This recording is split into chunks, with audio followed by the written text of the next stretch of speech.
to import a volume VDB object in Clarisse. Choose File, Import, Volume. Then choose your VDB file, open it, and here is your volume object. In order to display it properly, you'll need to switch to Previs rendering mode or to progressive rendering. Now, let's add some light and a volume material. Assign your volume material to your volume object with a drag and drop. If you want to use the internal VDB property, you can connect to your volume shader and extract property node. Here's my volume shader. Here you can vary the color or use a texture to control the color. I am going to create an extract property node. And now, in the Extract Property node, click on the little magnifier icon to list the various properties. Choose the density. Now, the color is driven by the density property. You can remap the density to a color gradient using a gradient texture. Set it to Input mode. With the refinement number, you can raise the render quality of your preview.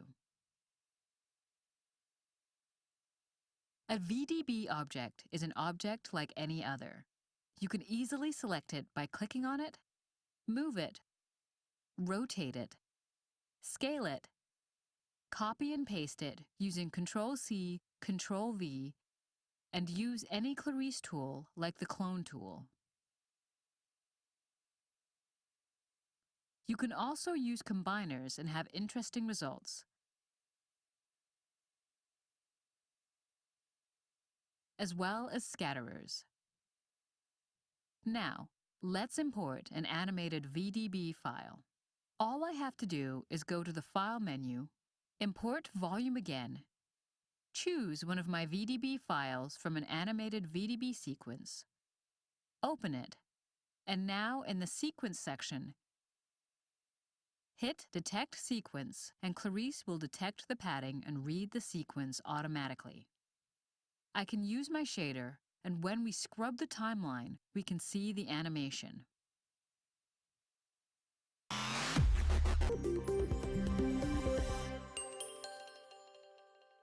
To create an atmosphere, you need to create a volume box using the Create menu and then Geometry, Volume Box. Set its size. For a big atmosphere, you can enter very big values like several kilometers.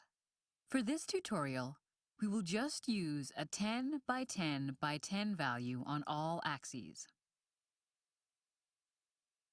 Now, in order to see my volume, I need to switch from simple shading to Previs, or progressive rendering mode. Now, turn up the display quality using the refinement passes count here. And create a new volume material. To attach the volume material, just drag and drop it on your volume box, and now you have your volume. Create a light to illuminate the volume. Now you can see a volume box, which can be used for many effects like atmosphere. If you look at the volume box attributes, you'll see an attribute named Density. You can change it to create a very thin atmosphere, or a very thick one, almost like a solid object.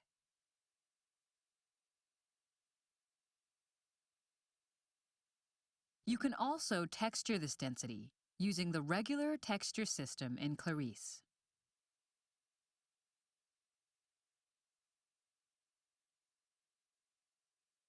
You can also apply a density falloff using the 3 curves. The first curve controls the x-axis. The second one controls the y-axis, which is very useful for ground fog effects.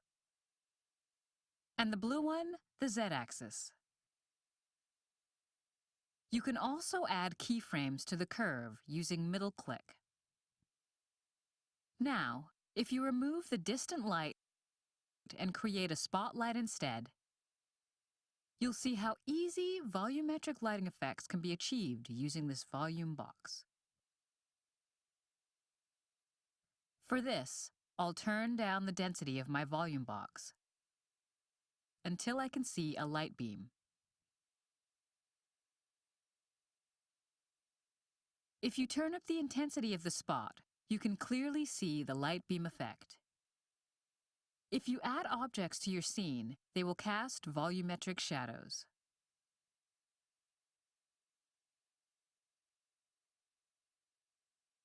For atmosphere, you can use one big volume surrounding your whole scene or multiple volumes using copies of your first volume. You can also overlap various volumes together without any render artifact. This way, it is very easy to tweak your various density zones using multiple boxes. Many other things can be adjusted in the volume shader itself, but this will be covered in another tutorial.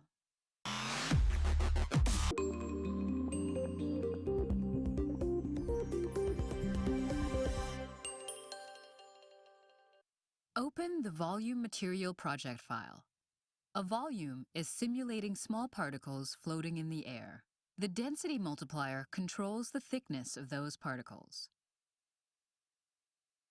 The opacity attribute controls how much light is absorbed by each particle. If set to 0, the light is passing through the particles without any absorption.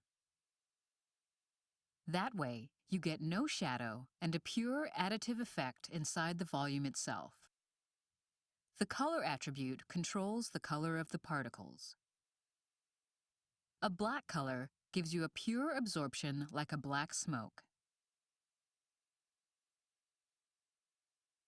Display the physical render image and go to the physical volume context. Select the volume material. Start with the scattering attribute. It controls how much light is scattered by the volume. When the light is scattered inside the volume, part of it goes outside. This is why you get an illumination effect along with absorption, as the light reaching the camera is not propagated through the volume. Absorption controls how much is absorbed inside the particles. By using a color in the absorption, you can simulate color shift inside the volume. By absorbing yellow color, you get a blue shift.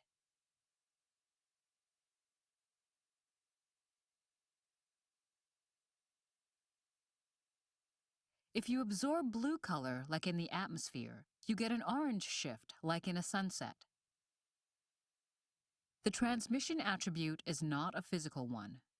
It allows you to turn the conservative lighting model to an additive one, giving a more transparent look to the volume. If you use 0 absorption and 1 transmission, you get a pure additive effect without shadow. The emission attribute adds a constant emission to each particle. It is perfect for fire effects or explosions. Now, let's switch to the forward render image.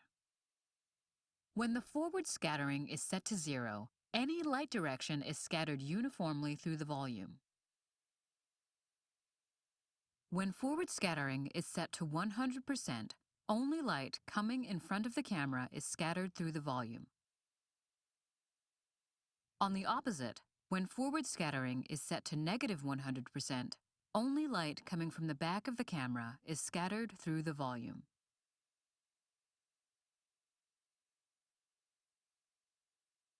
If you move the light around the scene, you'll clearly see the effect.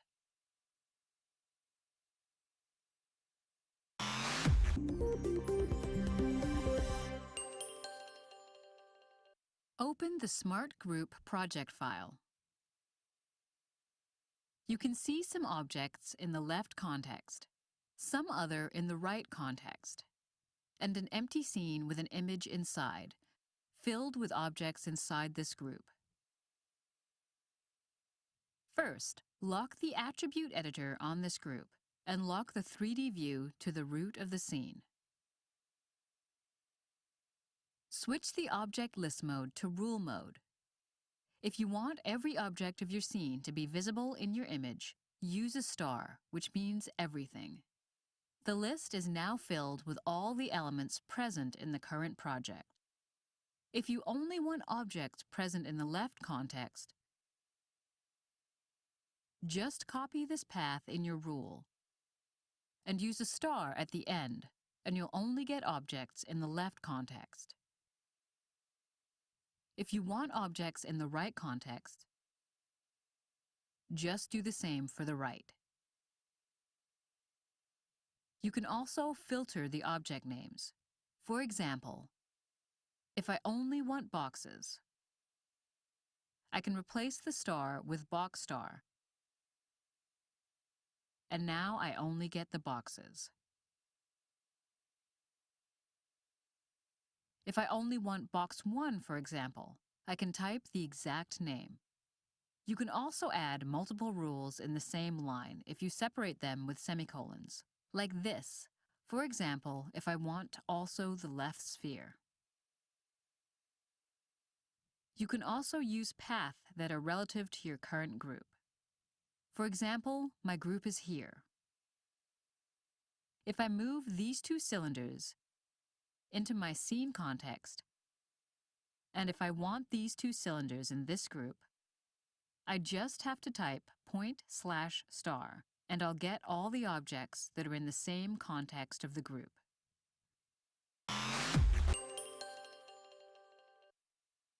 Create a box and copy and paste it a few times to create an arch. This will be our model. Save it as Arch Model. Now, clear your project and reference the project we've just created using File, Reference File. You can now see the reference icon. If you select it, you'll see it has a file name attribute. You can browse and edit any item inside. You can modify their attributes as you would on regular items. However, modifications are stored as overrides. If you select the reference and press the Clear Override button, all modifications done on top of the reference file will be cleared. Now, let's pretend you're a look dev artist and you need to define the look of this object.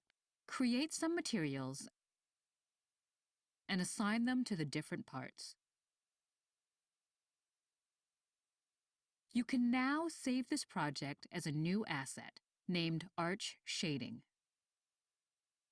Clear your project again. Now you're a layout artist. Reference your Arch Shading project. Create a combiner. Add the arch object inside the combiner. Clone it a few times and randomize their rotation. Create a ground with a polygrid and save it as a layout. Clear the project and imagine you are now a lighter. Reference the layout. Switch to progressive rendering and set up some light and a backdrop object. Save it as lighting. Now, let's create a shot using this as a reference. Create a new scene, remove the light and the previs item, then display the image view. Reference the lighting project and frame your shot. If you work in a team and someone wants to edit the original layout project file, he just has to launch Clarisse on his workstation and open the layout file. He can then freely edit the layout and overwrite the original project file. The artist working on the shot just has to reload resources to see the update. You can also add local modifications just for this shot. Everything is saved as overrides at the project level without modifying original reference files. You can now save this as shot. On the workstation, you can still edit the original lighting file, for example.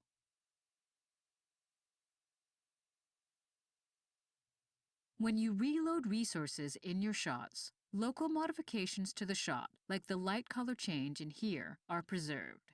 Here is the list of what you can do on references. You can override any kind of attributes, including connections to objects inside and outside of the reference. Reference items can be used in any list or group or even be combined. This way, you can use them outside of their reference context. You can also instantiate referenced objects in your current project and localize their attributes. What you can't do is rename, delete, or move items coming from a referenced file.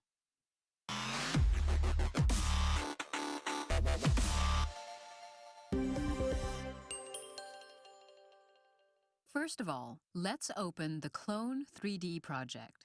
Make sure the 3D Clone tool is enabled.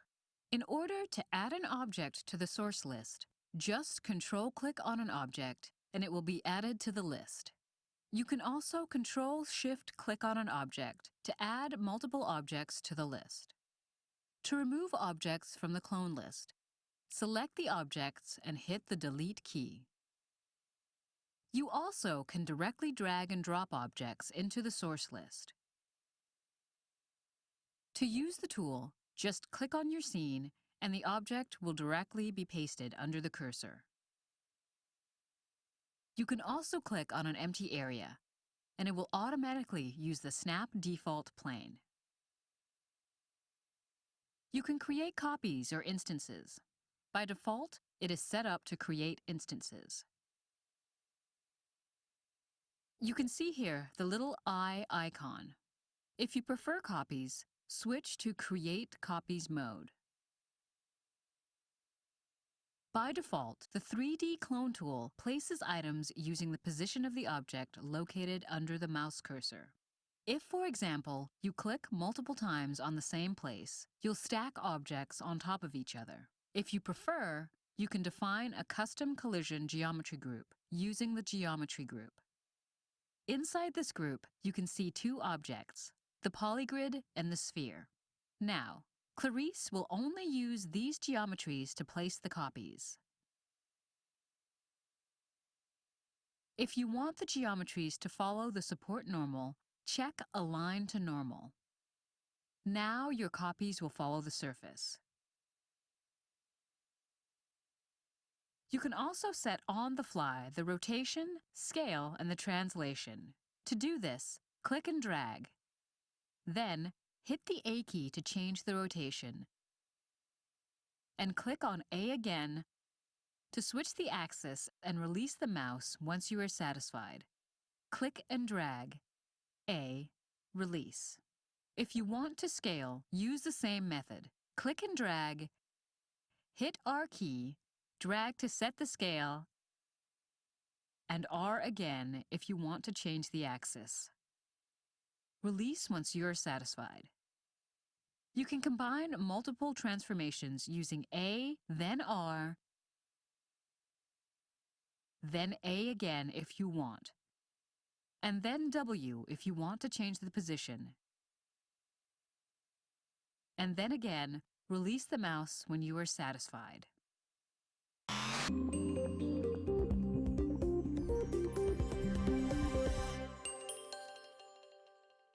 Alembic is an open 3D file format supported natively with all major 3D applications.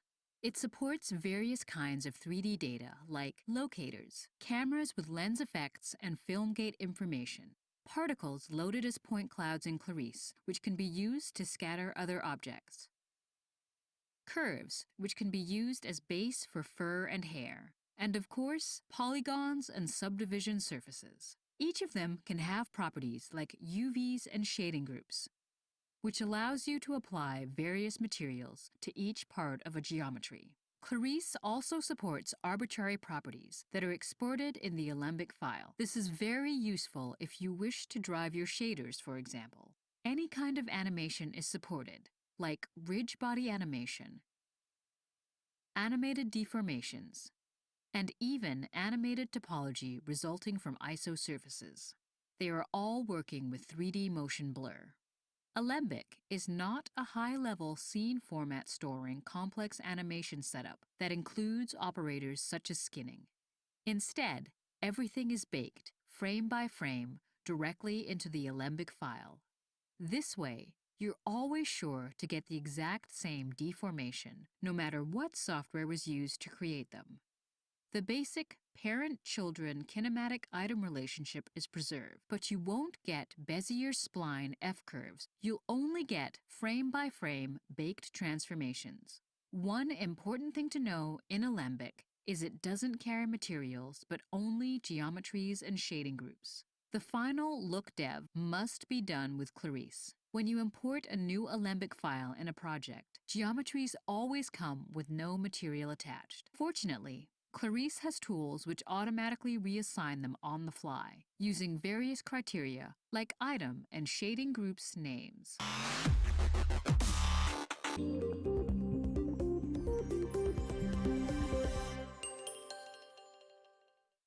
There are 3 different methods to load ABC file in Clarisse. The first one is achieved using File, then Import, then Geometry. It should be used to import static geometries. If we move the timeline and nothing happens, except for specific cases, this mode is not recommended. The second one supports all Alembic features described in the Alembic Basics video.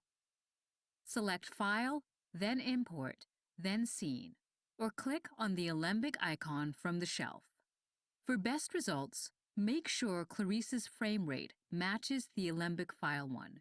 If it is not the case, Clarisse will interpolate the animation. For each Alembic mode, a Clarisse item is created. Each one has a file name attribute pointing to the Alembic file. The geometry and the animation are referenced from the Alembic file. They are not stored in the Clarisse project file. This way, you're free to update the Alembic file from your animation software. You just have to be careful to avoid adding or removing objects in the animation software. This could break the link between the Clarisse project and the Alembic file. For example, if you add a new object in the Alembic file, it won't be automatically added in Clarisse. We'll see later on there's a method to handle these cases. You can work with Alembic items like you do with native Clarisse items. You can move them in other contexts. You can also instantiate them, edit their transformation or any of their attributes. The third method is recommended if you need to handle arbitrary modifications occurring in your Alembic file. To use it, select File, then Reference, then File. Here, the Alembic is referenced, and an Alembic context pointing to the Alembic file path is created in Clarisse. If you copy and paste it to a text editor, you'll only see the context with its file name. You won't find any information about each individual item found in the Alembic file. If you browse the context, you'll see all the Alembic items. They're directly generated from the reference. This way, you can easily make modifications, such as adding or removing items in the Alembic file. You can even rename items, but edits done in Clarisse on these items may be lost. You can even replace an Alembic by another one by changing the file name of the context. In this case, the number of items may be different, but the new items have automatically been added in Clarisse. It is usually the best way to work with Alembic files in Clarisse. There are a few restrictions, though. Items can't be deleted, and you can't directly move them outside their context. If you want to move them, you can create instances of the Alembic items anywhere you want in your project. Once you've worked on your Alembic asset in Clarisse, like material assignment, transform overrides, and so on, you are still free to replace the ABC file with another one. If the new Alembic shares the same object name, and so on, Clarisse will manage to preserve and apply your modifications to the new file. This way, it is very easy to apply look dev and layout modifications on a new shot.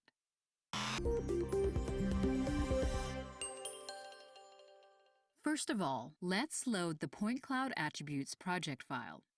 We find an animated point cloud, resulting from a simulation and a few computer parts. We will use the point cloud and a scatterer to rebuild the simulation. Create a scatterer. Set the geometry support to the point cloud and add a first geometry.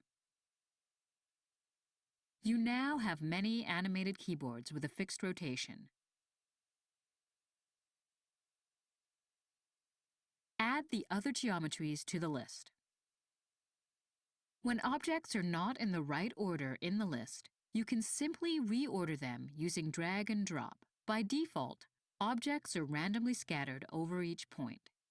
Here, we will control object scattering using a property defined by our point cloud. This property has been attached to the point cloud during the simulation and then exported to the Alembic file. Switch the scatter input mode to luminance.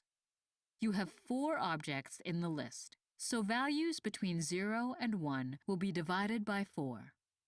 The 4th quarter value, just below 1, will use the 4th object. The 3rd quarter, the 3rd object, the 2nd quarter, the 2nd one, and values just above 0 will use the 1st object. Now, we are going to texture this attribute using an extract property node, which allows you to extract custom attributes stored inside the point cloud.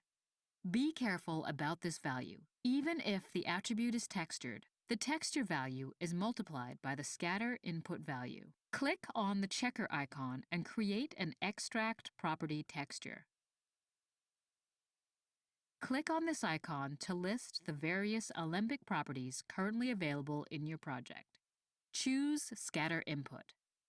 It's an arbitrary property created in the host animation software that was used to generate the simulation. This generic property was meant to control object scattering over each point. Now our scattering distribution is controlled by our property. But there's just a slight problem. One of the objects is missing. It's because the value range in the Alembic property doesn't perfectly match ranges Clarisse expects. We need to remap the input property. Set the scatter input value to 0.99 to sort this. Now the object scattering matches the original simulation, but object rotations are missing. Fortunately, you can also export in the ABC object rotations as a property in order to use it to control the rotation of each scattered object. Note that on most scatterer attributes, textures are multiplied by their attribute values. If you want to get the full rotation range, set all axes to 360. Next, create a new extract property and select it. Choose the orient property, which exported quaternions, and set the input remap to DABC. The input remap allows you to shuffle the order of the property values if needed. This must be used to match incoming values to the format Clarisse expects. Set the output mode from quaternion to Euler. Rotation order to XYZ.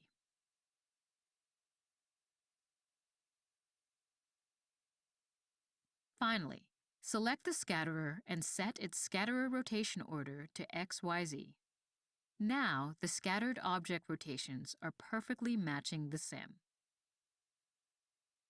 Instantiate the scatterer in the scene context and select the render image.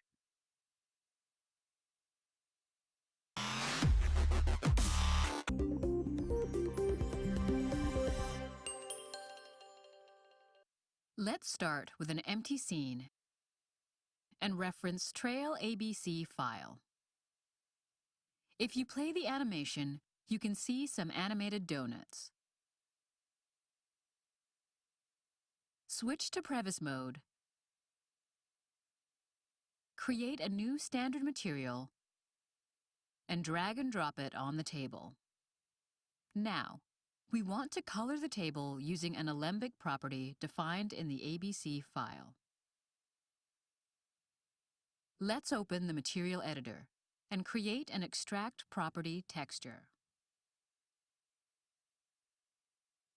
Connect the Extract property to the Diffuse input and set property name to Trail.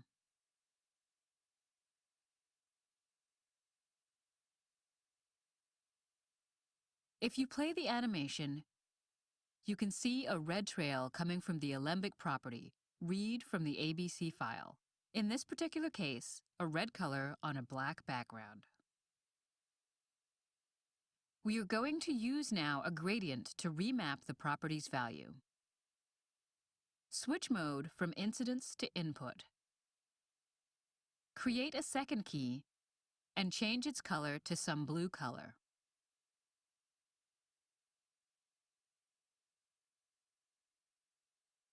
Create another key by clicking here and drag it to the left. Now, if you play the animation, you can see a blue trail behind the donuts.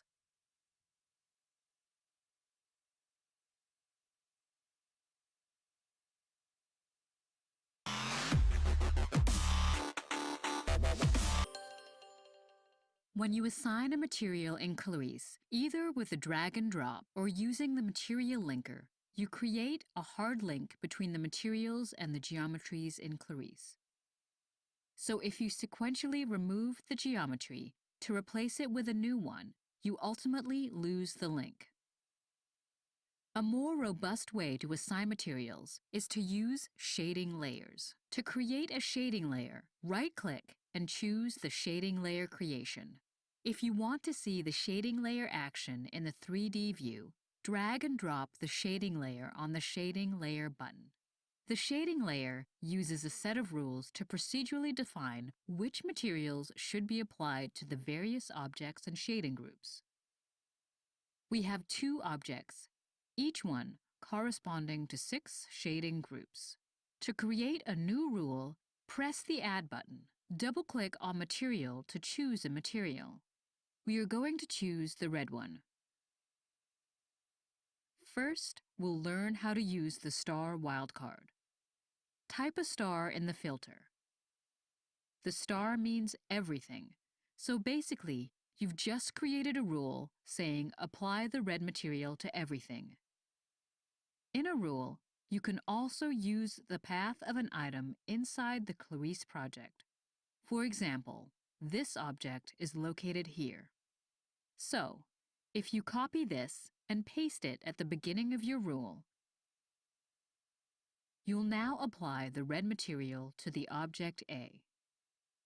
If you replace A with a star, both objects will be assigned with the material. But, for example, if you move the shading context to another one, the rule can't be resolved anymore as it doesn't apply to the new item paths. Now that you've seen how to use object names and paths, let's see how to work with shading group names. Replace the path with a star so that it matches any object in the project. And then use a greater than symbol. It is a separator used to specify the shading group components of your items. Now, if you type material_red, only the red shading group is assigned with the red material. Do the same for the green material. Don't forget to pick a material. Do the same for the blue. And all other shading groups. Now, if you want a different text color for the object A, add a new rule and type this.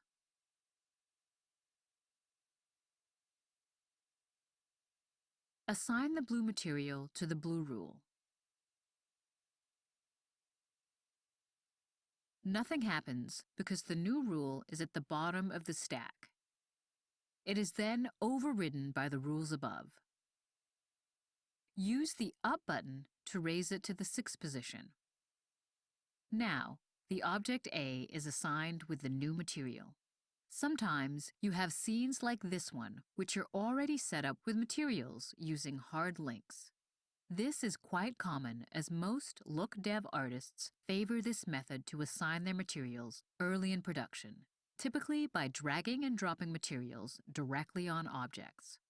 Clarisse can automatically convert these hard links to a new shading layer.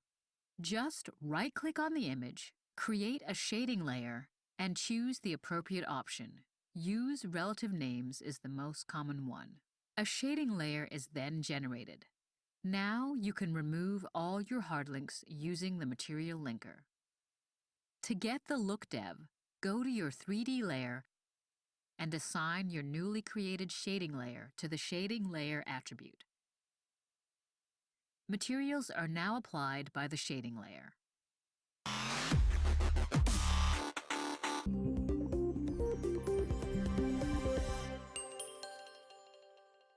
In order to understand the occlusion texture, we are going to connect one to a simple matte shader.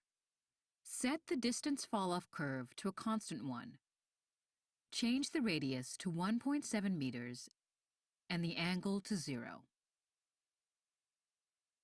If something is hit by a ray, the surface from which the ray was fired is shaded with a black color. If nothing is hit, then the surface becomes white. Now, a sphere is on top of the surface, but not close enough. The sphere is now within the radius distance. A black projection of the sphere appears on the shaded surface. If you change the occlusion radius value instead of moving the sphere, you'll get the same effect. Here, with a short radius, there's no occlusion. With a bigger radius, the occlusion becomes visible. By default, rays are perpendicular to the shaded surface. The bias attribute allows you to orient the rays by defining a vector. Look how the spots move when modifying the bias. Combined with fractal noise, the bias is very useful to create dirt. As you can see, the occlusion is completely sharp. It's because every ray is fired using a same direction like a laser beam. For a soft occlusion, rays need to be fired in a cone. This is the purpose of the angle attribute. If we change it to 180 degrees, we get a very soft occlusion. It's almost invisible as most of the rays miss the sphere. If you move down the sphere and make it bigger, most of the rays now hit the sphere. As you can see, you get a stronger occlusion effect.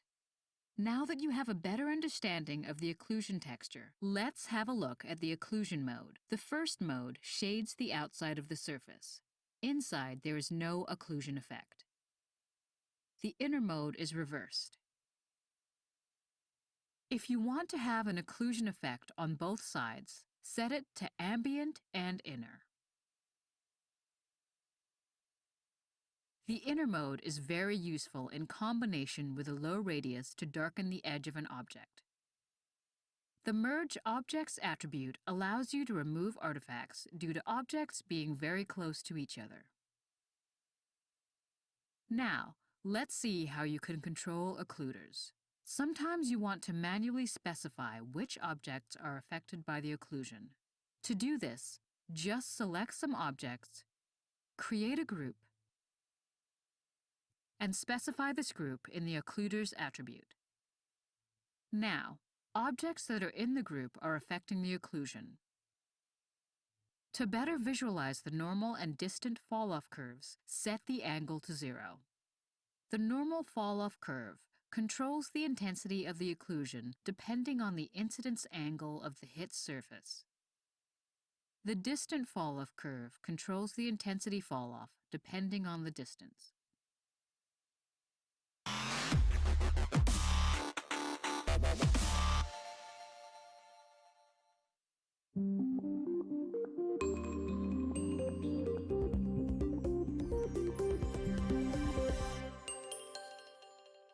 Let's start by opening the Occlusion Point Cloud project file. You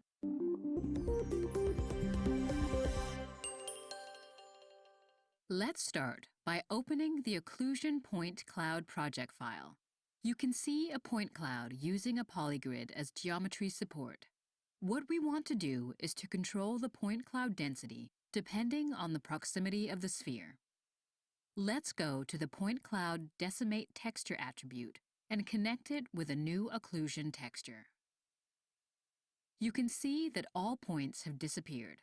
It's because our occlusion texture needs some occluding geometries. Click on the occluders attribute, go to the occluders context, and create a new group. If you go to the occluder context, you can see the sphere. You just have to put it inside the group, and you'll see the occlusion texture in action. Currently, the radius is very small, so you can only see a few points. Set it to 10 meters, and you'll see more points around the sphere. If you move the sphere, the point cloud is automatically updated. Now, let's use the clone tool to clone more spheres. Control-click on the sphere to define the source, and click here to place another one. You can see there is no point around this one. That's because the sphere is not inside the occlusion group. It would be very tedious if you manually had to add each new sphere inside the group. Fortunately, the content of a group can be driven procedurally via rules. Set the rule to point/star so that any item inside the same context of the group is added to the group. Now, if you click and drag, you can see that the new spheres are automatically visible to the occlusion texture. Let's display the spheres in wireframe mode so that they don't hide the underlying surface.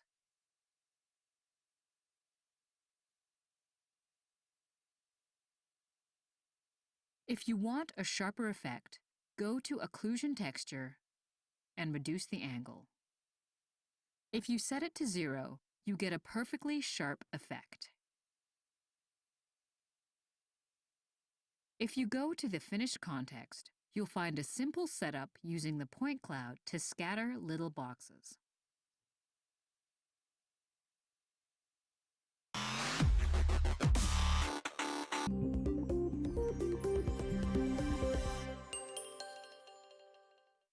First of all, let's load the AOV Recomp project.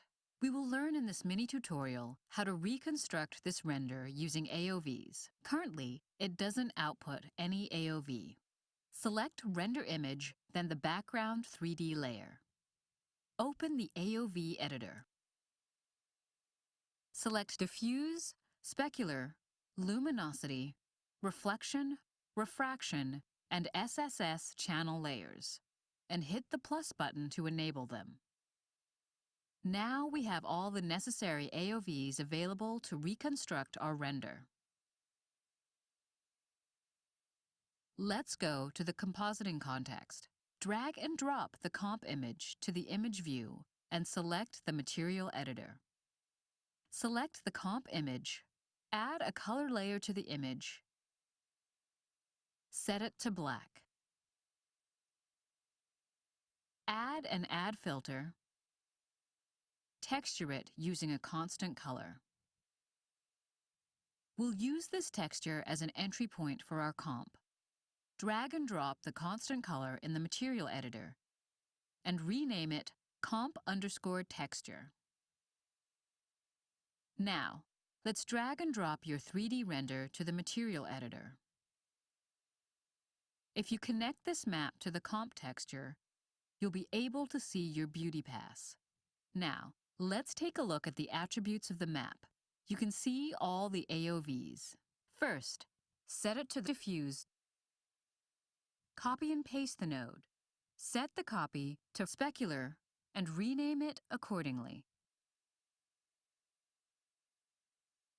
Now, if you connect this to the comp texture, you can see the pass.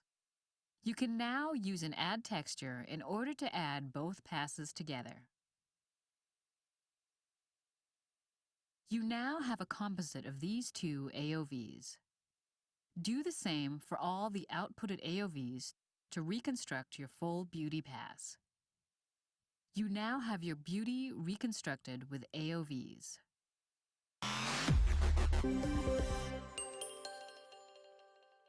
First of all, open the AOV project. Select the render, and if we look for available channels, there's only RGBA. To output an AOV, first select the 3D layer and then open the AOV editor. Here you will find the available AOVs. Expand them to find a specific one. To output AOVs for the selected 3D layer, select the needed ones and drag and drop them to the right section of the editor.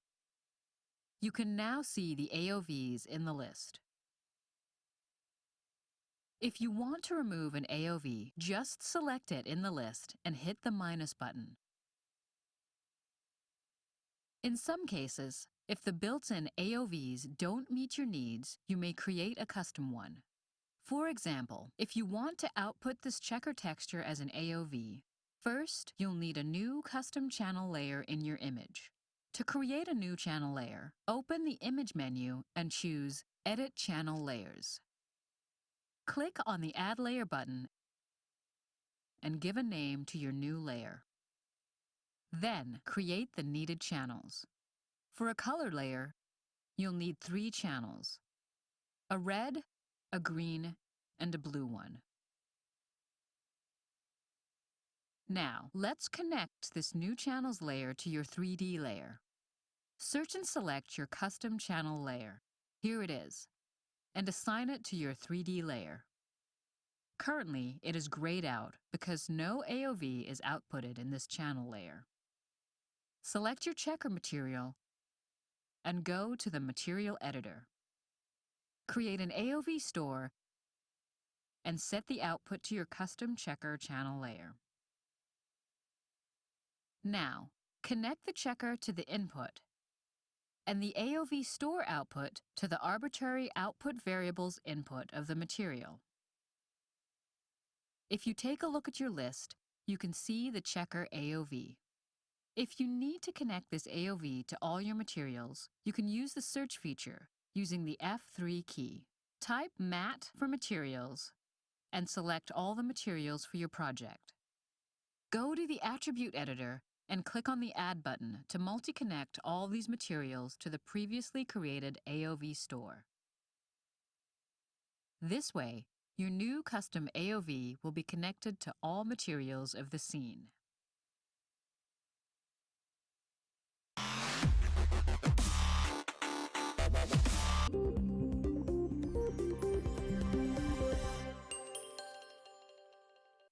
To load and use an OpenColor.io config file, open the Preference panel, go to Color Correction section, and browse for the config file. Choose one and click on Use OCIO config file. If you look at the LUT list in any viewer, you can see the full set of LUTs provided by this configuration file. Create a sphere. Fit it. Now try the various lookup tables. Here, you don't change the image itself. The internal data always remain linear, but you can compensate for your display exactly like if you were changing the settings of your monitor. If you have an sRGB display, like most LCD screens, set the lookup table to default. Now, import an image by using File Import Image. Set the type to All Files, and import a DPX image file. Colors are very flat because of the Cineon color space used in this image. In the Layer File attribute, you have access to the OCIO LUT.